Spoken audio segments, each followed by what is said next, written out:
Ko'chada lolada yuribdi ayollar, ko'chada lolani ko'rib kelgan o'g'limiz uyga kelsak, kelinimiz g'o'zapoya bo'lib tursa yoqadimi? Bu shunga yoqmaydi. Keyin ha desa o'g'lim kelmayapti, 2 kunda bir keladigan bo'lib qoldi, kech keladigan bo'lib. Endi battar bo'laylik endi. Xarajatni o'zimiz qildik, o'choqqa o'zimiz o't yoqdik, ovqatni o'zimiz qildik, bitta ochuvdik, bo'tqa bo'lib qoldi. Endi battar bo'laylik. Bolani o'zimiz tug'dirdik, o'zimiz tarbiya berdik. Endi bola buzildimi, endi o'zimiz battar bo'laylik endi. Bu achchiq haqiqat bu. Nimaga? O'zimiz bergan tarbiya natijasi shu. O'zimiz sharoit qilib bermaymiz. Uyda hammom yo'q bo'lsa yo'qki, marosim bilan ovora xalqimiz. Yig'ishtirish kerak bilan marosimlarni. Hozir musulmonda juda ko'pini uyda hammom yo'q.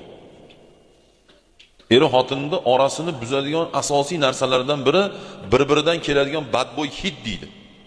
Mana misol zo'r ovqat solib keldi deydi, bir chini go'shtni bosib, qotirma qilib olib keldi. Endi yeyman dedi, sassiq yoqadimi?